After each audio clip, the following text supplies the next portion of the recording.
नमस्कार दोस्तों, मैं डॉक्टर आर के साहू, किडनी रोग एवं किडनी ट्रांसप्लांट विशेषज्ञ।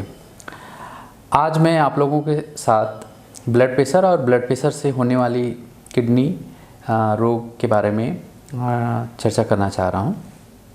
जैसा कि हम जानते हैं कि सारी दुनिया में किडनी रोग और किडनी रोग से होने वाली मृत्यु की संख्या दिनों दिन बढ़ती जा रही है और आज हर 10 में से एक व्यक्ति किसी न किसी तरह से किडनी रोग से ग्रसित है। सारी दुनिया में 85 करोड़ लोग किडनी रोग से ग्रसित हैं और हर साल 27 लाख लोगों की औसतन मृत्यु किडनी की बीमारियों से हो रही है। किडनी की बीमारी होने के बहुत सारे कारण हो सकते हैं। उसमें से सबसे मुख्य कारण हाइपरटेंशन और डायबिटीज़ है। आज हम हाइपरटेंशन और हाइपरटेंशन से होने वाले किडनी रोग के बारे में चर्चा करेंगे। सबसे पहले हम ये जानते हैं कि हाइपरटेंशन या हमारे शरीर में जो ब्लड प्रेशर होता है वो क्या चीज़ है।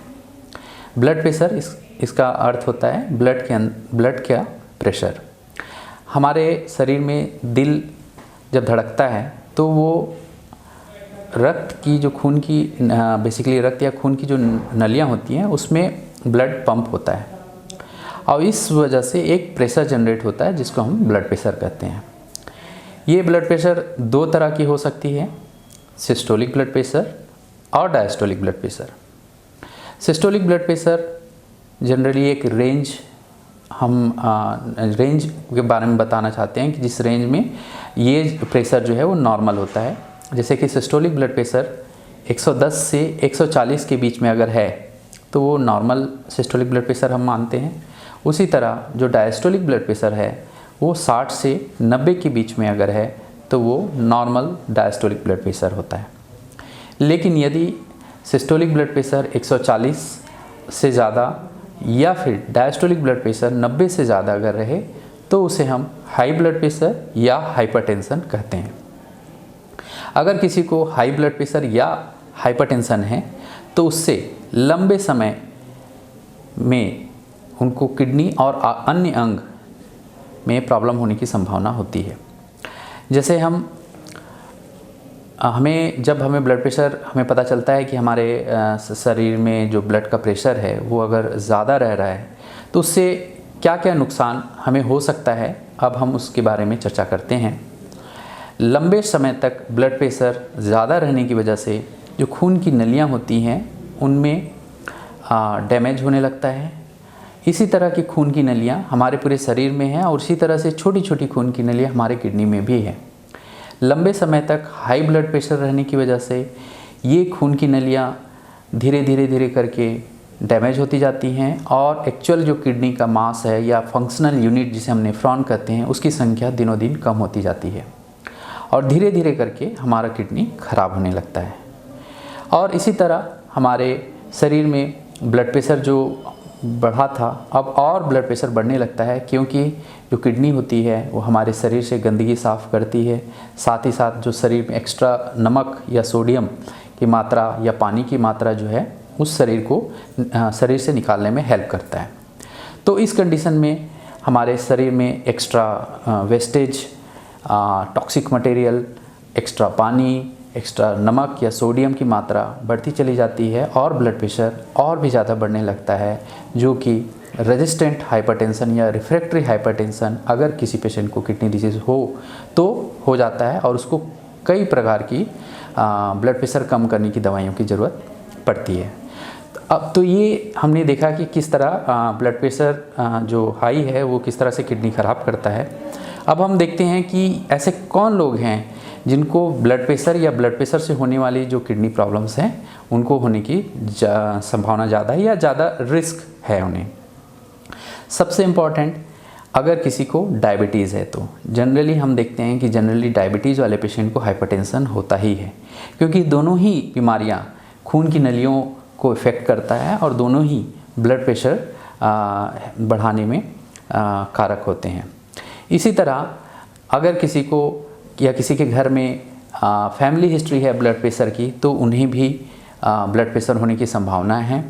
इसके अलावा अगर किसी का शरीर का वज़न बहुत ज़्यादा है या फिर उनका रहन सहन, जैसे कि उनका खान पान में अल्कोहल की मात्रा या बहुत ज़्यादा नमक की मात्रा ज़्यादा अगर सेवन करते हैं तो उन्हें भी ब्लड प्रेशर होने की संभावना है। तो हम देखते हैं कि अगर ये इस तरह से ये लोग जो अगर ब्लड प्रेशर जिनको ज़्यादा होने की संभावना है तो उन्हें किडनी रोग होने की भी संभावना ज़्यादा होता है, अगर उन्हें कोई फैमिली हिस्ट्री है या फिर डायबिटीज़ की वजह से किडनी में प्रॉब्लम होने की हिस्ट्री है। तो अब हम देखते हैं कि अगर किसी को ब्लड प्रेशर ज़्यादा या हाइपरटेंशन डिटेक्ट होता है तो उन्हें क्या करना चाहिए। अगर किसी को हाइपरटेंशन डिटेक्ट होता है तो उसको सुधार के लिए अलग अलग स्टेप्स होते हैं। सबसे पहला स्टेप जो होता है वो होता है हमारे रहन सहन में परिवर्तन, जिसको हम लाइफस्टाइल मॉडिफिकेशन भी कहते हैं। लाइफस्टाइल मॉडिफिकेशन में सबसे इम्पॉर्टेंट होता है हमारा खान पान में परिवर्तन। जैसा कि हम जानते हैं कि ब्लड प्रेशर जो है वो डायरेक्टली हमारे शरीर में नमक की मात्रा से सेंसिटिव होता है। अगर हम ज़्यादा नमक खाएंगे तो हमारे शरीर में ब्लड प्रेशर भी ज़्यादा होगा और दवाइयाँ भी कम काम करेंगी।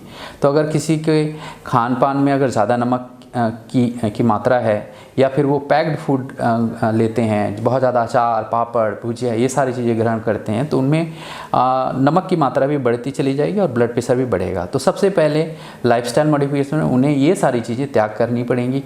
खाना जो है कम से कम नमक वाली खाने पड़ेंगी। इसके अलावा हमें ऐसे खान पान का उपयोग ज़्यादा करना चाहिए जो सोडियम कम और हाई पोटेशियम रिच हो, जैसे कि फल, फ्रूट्स या नारियल का पानी। ये सारी चीज़ें जो हैं वो पोटेशियम रिच फूड्स हैं और जो कि हमारा ब्लड प्रेशर कंट्रोल करने में हेल्प करते हैं।